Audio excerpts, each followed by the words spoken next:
पिछड़ा बिहार और उस काल का बिहार जहां मैट्रिक करना एक बड़ी बात थी और ऐसे में एक नौजुवक मैट्रिक फर्स्ट डिवीजन करता है। नाई का वो बेटा अपने रिजल्ट को लेकर के दौड़ते हुए अपने फादर के पास आता, अपने पिता के पास आता है और कहता है, पिताजी मैं फर्स्ट आया। उसके पिता आश्चर्यचकित रह जाते, फर्स्ट आए हो?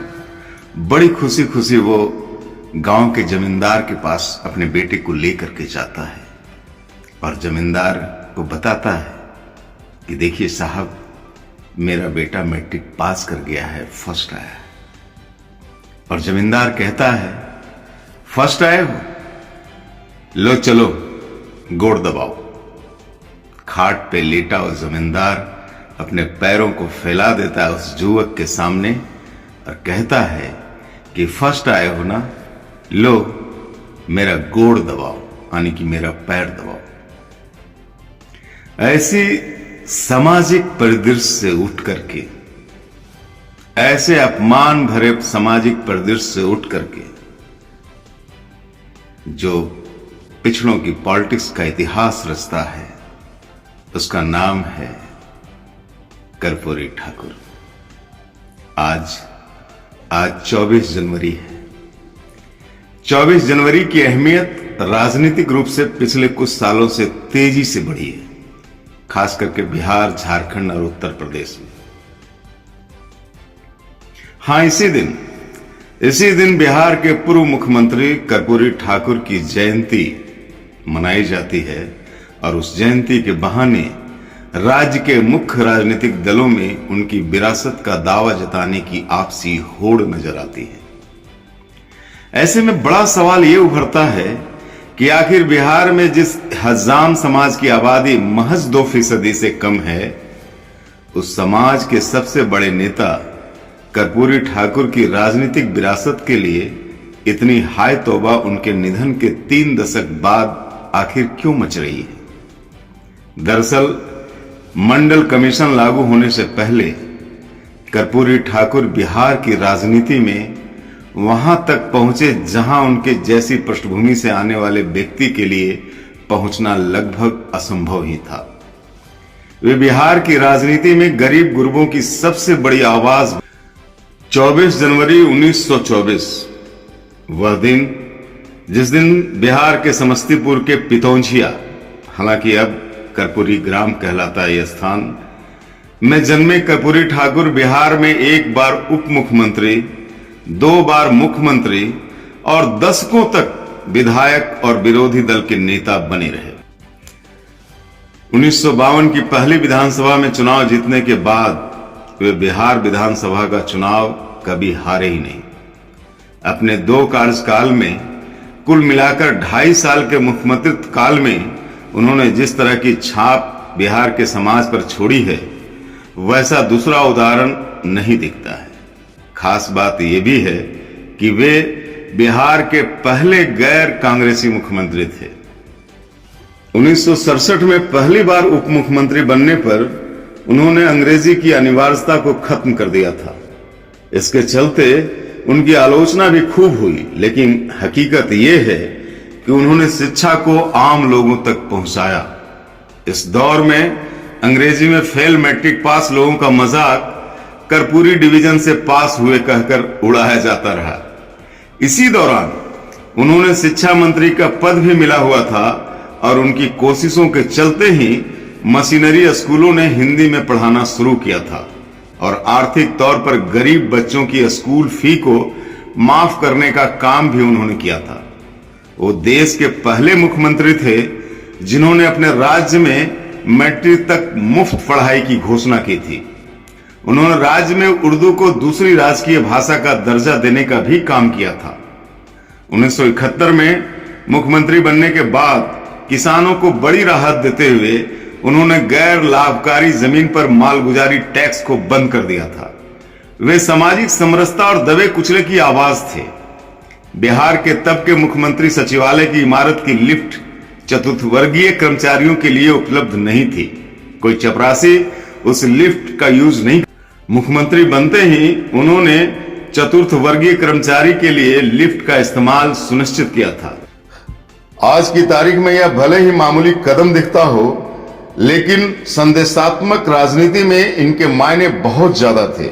बिहार के पूर्व एमएलसी प्रेम कुमार मणि कहते हैं, उस दौर में समाज में उन्हें कहीं अंतरजातीय विवाह की खबर मिलती तो उसमें वो पहुंच जाते थे।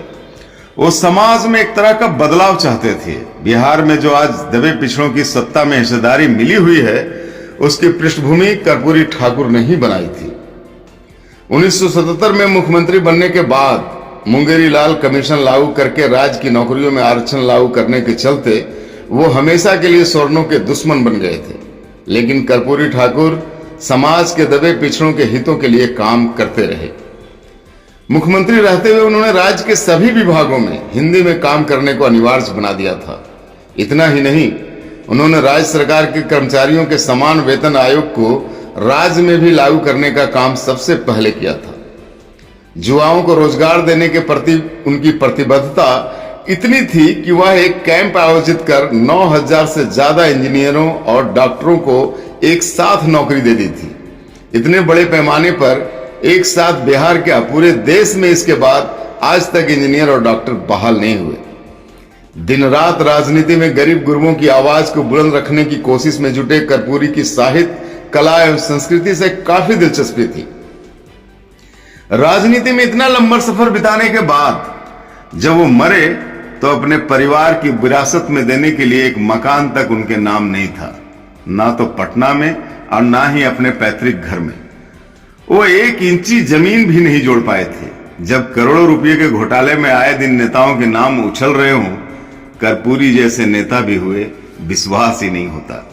उनकी ईमानदारी के कई किस्से आज भी बिहार में आपको सुनने को मिलते हैं। उनसे जुड़े कुछ लोग बताते हैं कि कर्पूरी ठाकुर जब राज्य के मुख्यमंत्री थे तो उनके रिश्ते में उनके बहनोई उनके पास नौकरी के लिए गए और कहीं सिफारिश से नौकरी दिलवाने के लिए भी कहा। उनकी बात सुनकर कर्पूरी ठाकुर गंभीर हो गए। उसके बाद अपनी जेब से 50 रुपये निकालकर उन्हें दिए और कहा, जाइए उस तरह आदि खरीद लीजिए और अपना पुश्तैनी धंधा आरंभ कर दीजिए। एक किस्सा उसी दौर का है कि उनके मुख्यमंत्री रहते उनके गांव के कुछ दबंग सामंतों ने उनके पिता को अपमानित करने का काम किया था। खबर फैली तो जिलाधिकारी गांव में कार्रवाई करने पहुंच गए, लेकिन कर्पूरी ठाकुर ने जिलाधिकारी को कार्रवाई करने से रोक दिया।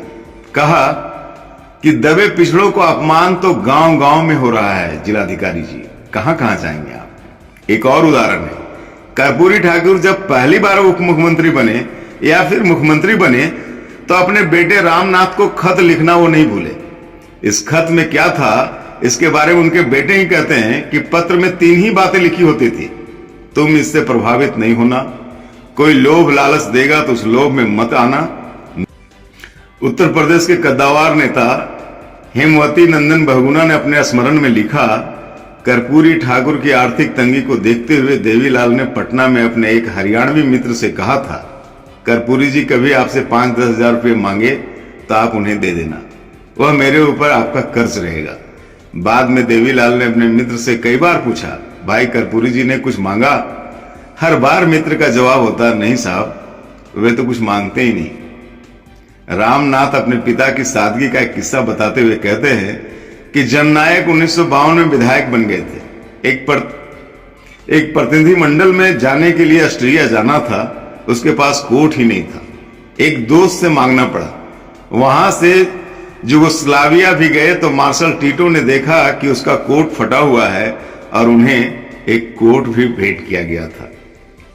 प्रेम कुमार मणि कहते हैं कि कर्पूरी वास्तविकता में समाजवादी राजनीति के बड़े नेता रहे।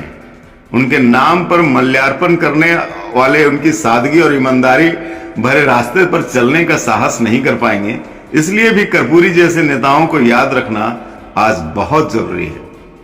हालांकि बिहार की राजनीति में उन पर दल बदल करने और दबाव की राजनीति करने का आरोप भी खूब लगाया जाता रहा है। उन पर यह आरोप भी लगता रहा है कि वह राजनीतिक छल कपट में सिद्धस्त है। जातिगत समीकरणों को देखते हुए चुनाव में उम्मीदवार तय करने की उनकी भूमिका पर लोग सवाल उठाते रहे, लेकिन कर्पूरी बिहार की परंपरागत व्यवस्था में करोड़ों वंचितों की आवाज हमेशा बने रहे। वे राजनीति में कांग्रेस पार्टी की राजनीतिक चालों को भी समझते थे और समाजवादी खेमे के नेताओं की महत्वाकांक्षाओं को भी। वे सरकार बनाने के लिए लचीला रुख अपनाकर किसी भी दल से गठबंधन कर सरकार बना लेते थे, लेकिन अगर मन मुताबिक काम नहीं हुआ तो गठबंधन तोड़कर निकल भी जाते थे। यही वजह है कि उनके दोस्त और दुश्मन दोनों को ही उनके राजनीतिक फैसलों के बारे में अनिश्चितता बनी रहती थी। कर्पूरी ठाकुर का निधन 64 साल की उम्र में 17 फरवरी 1988 को दिल का दौरा पड़ने से हुआ, लेकिन कर्पूरी आज भी जिंदा है वंचितों, शोषितों और पिछड़ों के दिलों में। इसलिए आज का ये दिन कर्पूरी ठाकुर को याद करने का दिन है। आज का ये दिन राजनीति में कैसे सादगी होती है इसको याद करने का दिन है, और आज का दिन इस दिन को याद करने का दिन है कि कैसे पद प्रतिष्ठा पाने के बाद भी लोग सादगी से अपना जीवन गुजारते गए और आज हम उनको याद कर रहे हैं।